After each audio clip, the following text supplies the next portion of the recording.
So yesterday, Katie and I spent the majority of the day cleaning up around the perimeter of the house because we plan on installing a French drain on the west, south, and east side of the house. So we ended up removing the raised bed planters that we put in last spring, an old washer for the RV camper and stuff on the south side. Removed the stairs off of the deck on the east side of the house. And so today we just picked up the small walk behind trencher. It's a Toro. It's a 6-inch wide blade. We're gonna give it a try today, see how well it goes. We have it for 24 hours with a run time of only like 9.5 hours. So basically when you rent it, you have a certain number of hours that it can be running, even though you have it for a full 24 hours. So we got a late start on getting this thing picked up because the person that rented it yesterday didn't drop it off until 10:30, and then when we got there we didn't have the right hitch, so we had to go back to the house, pick up the right hitch, and then come back. So we're going to offload this thing and get started because we have a lot of work to do.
Alright, there is definitely a learning curve on this ditch witch. The blade keeps getting hung up on something and I don't know why. So I keep having to reverse the blade and then start again, but it still gets hung up. Plus there's no depth finder, so you have to measure with a tape measure, and yeah, it's a bit of a learning curve, but we're going to keep trying, even though it's very frustrating.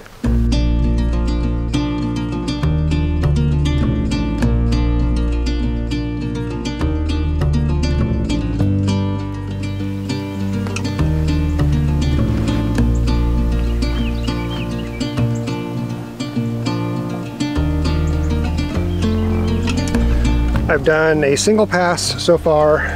I was getting caught on a lot of roots, specifically right over there by the grape myrtle. So I'm gonna go through one more pass at a deeper depth and try to get it all the same, at least close to the same depth. We can do more grading with the gravel once we put the gravel base in. I also kind of need to do a little bit wider of a trench because this is only 6 inches wide, and the corrugated tubing that we bought, the perforated corrugating tubing, is 4 inches, and I want some more distance on the walls than just the 1 inch per side.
What an ordeal. So we used the trencher for 2 hours. There's a timer on it, and it has increased by 2 hours.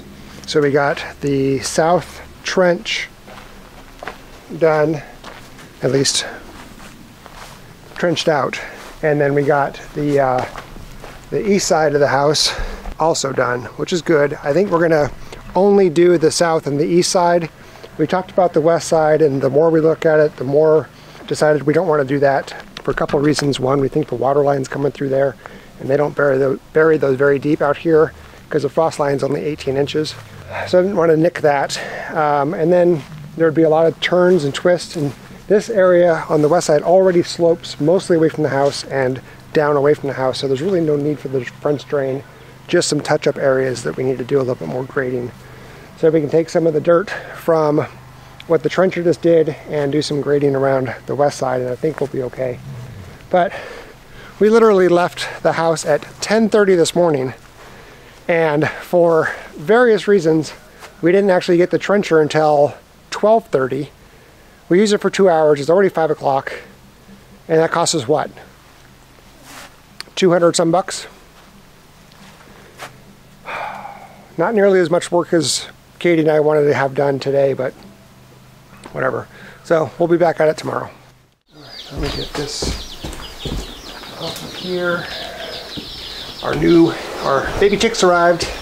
This box seems a little bit more promising with survivability. Survival. Kinsley, you stink so bad. I don't know if there's a video with Kinsley in it, but you don't say that anymore. Oh, she stinks. She keeps rolling and stuff here, so we'll put it over here. We have 2 brooders. So what we're gonna do is we're gonna beak dip in the water and see how stable they are on their feet. And the solid stable ones all go together in this big one. And then the ones that need to be separated because they're a little weak-footed or not quite as strong as the others, they'll go in here underneath the warming brooder so they can not get trampled. You calm? Am I calm? I'm super calm. So calm. Zen. You ready? Yeah, zen. Our first dip of the day.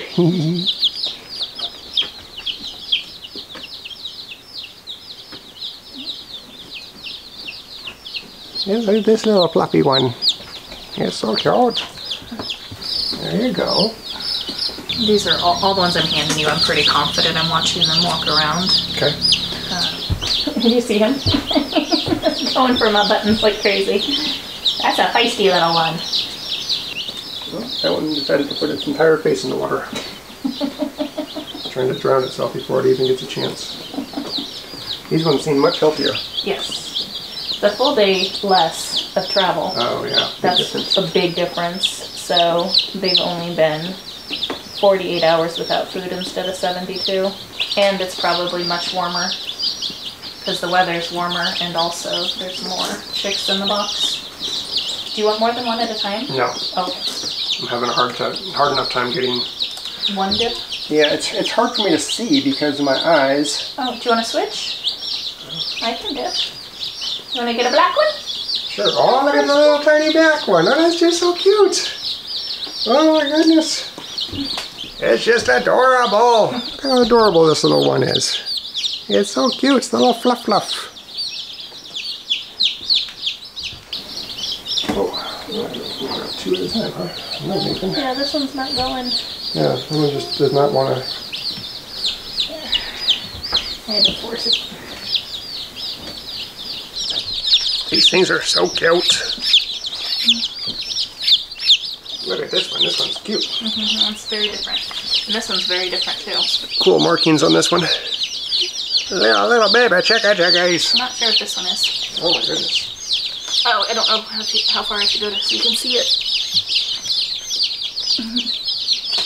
So we got one here that is barely hanging on. So I'm gonna try to get it lots of water and then put it under the heating brooder.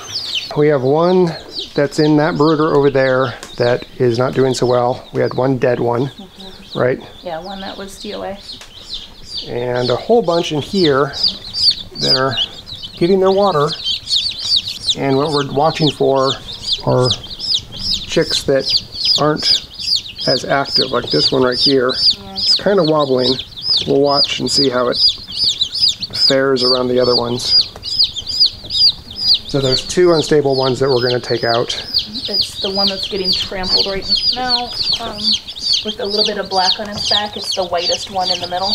Right here? That one, yeah. It's just really small. Okay. And then I think there's a brown one over here too, this one. I think these three. Okay.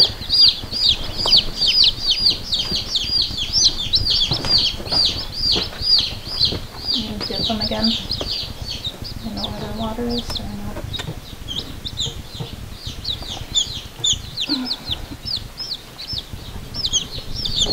There you go.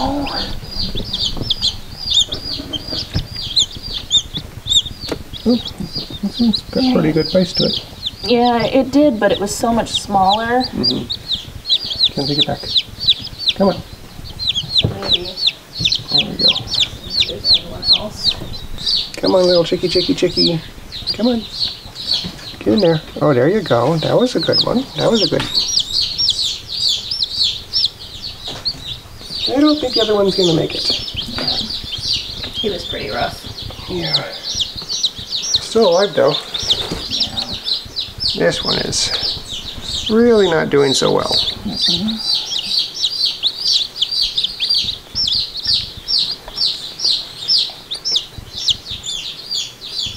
Those two are trying to eat. They're probably okay, but...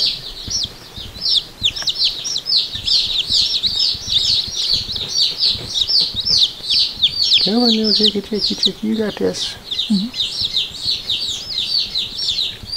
Kinsley is very curious. She's very curious.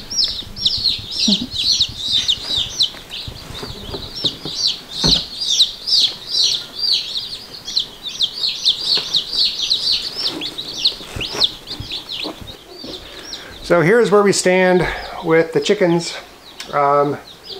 We actually had a really good batch this time. There's one dead one that arrived dead. And then this little guy here that I'm holding, I'm just keeping next to me, he's not gonna make it. I keep feeding him electrolyte water through a dropper, and I'm holding him with me to keep him warm and really to keep him company. 4 other chicks are in this small brooder, the one that Kinsley's looking at right now. She's very curious. Those are smaller chicks that are getting trampled, I guess, by the larger chicks here. And so I thought I'd just separate them, put them underneath the brooder heater, and they like it there. And every once in a while I'll go over and feed them or water them by dipping their beaks. So pretty successful batch this time, which is good because last time was definitely not good. The last batch, as you know, many of them died on arrival, and ultimately only 3 survived. So out of like 20 something, 25, 26, 29, something like that. So come in here every once in a while, check on things, make sure they have food, make sure they have water, make sure all of the chicks are moving around, checking on them if they're not moving, see if they're sleeping. So far, doing pretty good. This poor little thing. Poor little thing. He's so sad.